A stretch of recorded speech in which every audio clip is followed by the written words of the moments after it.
मित्रों, पिछले भाग में हमने सुना कि कैसे श्री राम ने अपने गुरु विश्वामित्र के आदेश से राक्षसी ताड़का का वध किया और वन को भय से मुक्त कराया। आज हम आगे की कथा सुनेंगे। यज्ञ की रक्षा, मारीच सुबाहु का वध, अहल्या उद्धार और मिथिला की यात्रा। ताड़का के अंत के बाद आर्ष्य विश्वामित्र ने प्रसन्न होकर राम और लक्ष्मण से कहा, वत्स राम और लक्ष्मण, अब तुम्हें एक और बड़ी परीक्षा देनी होगी।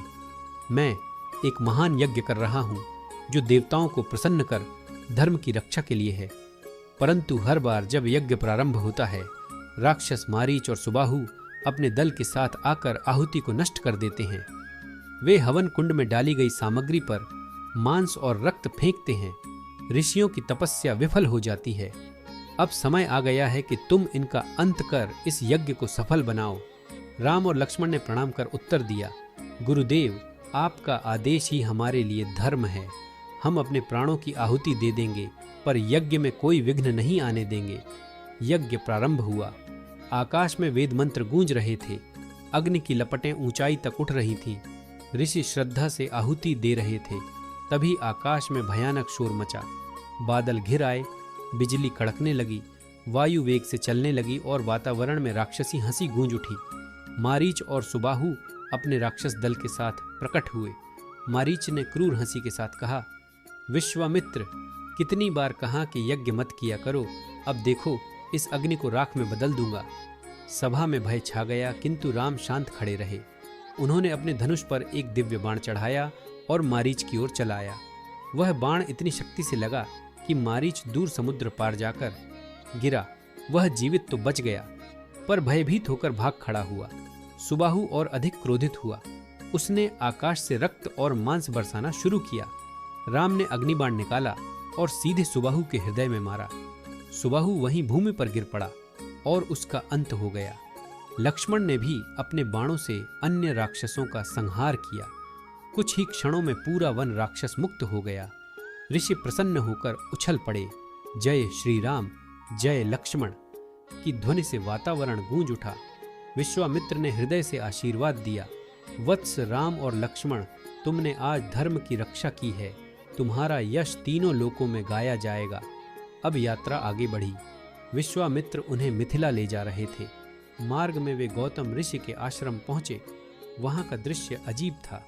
आश्रम सूना और निस्तेज था। राम ने पूछा, गुरुदेव, यह स्थान इतना शांत और सुनसान क्यों है? विश्वामित्र ने बताया, यहाँ गौतम ऋषि अपनी पत्नी अहल्या के साथ रहते थे। अहल्या अप्सराओं में सबसे सुंदर थी। एक दिन देवराज इंद्र ने छल से उनका रूप धारण कर अहल्या के पास जाकर उन्हें धोखा दिया। गौतम ऋषि ने जब यह जाना तो उन्होंने इंद्र को शाप दिया और अहल्या को भी श्राप दिया कि वे पत्थर बनकर यहीं पड़े रहेंगे। लेकिन क्रोध के साथ उन्होंने एक वरदान भी दिया, जब भगवान राम के चरण इस पत्थर को स्पर्श करेंगे तब तुम्हें मुक्ति मिलेगी। राम ने जैसे ही उस शिला पर कदम रखा, वह जीवित हो उठी। अहल्या अपने वास्तविक रूप में प्रकट हुई। उनकी आंखों में आंसू थे। उन्होंने नम्रता से श्रीराम के चरण पकड़ लिए और कहा, प्रभु, आपके कारण मुझे मोक्ष मिला। मैं शाप से मुक्त हुई। आप ही सच्चे धर्म के रक्षक हैं। राम ने उन्हें आशीर्वाद दिया और कहा, देवी, अब आप अपने पति के आश्रम में पवित्रता के साथ निवास करें। आपका नाम युगों युगों तक स्मरण किया जाएगा। आश्रम में पुनः जीवन और प्रकाश लौट आया। राम, लक्ष्मण और विश्वामित्र आगे बढ़े। मार्ग में ऋषियों और जनता ने उन्हें देखकर आशीर्वाद दिया। सब कहते, देखो, यही हैं वे राम जिन्होंने ताड़का का वध किया और सुबाहु का संहार किया। यही हैं जिनके चरणों से अहल्या का उद्धार हुआ।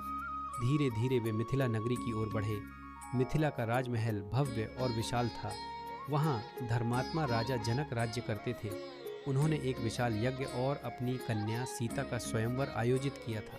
शर्त यही थी कि जो शिवजी के धनुष को उठाकर उस पर प्रत्यंचा चढ़ाएगा, वही सीता का वरण करेगा।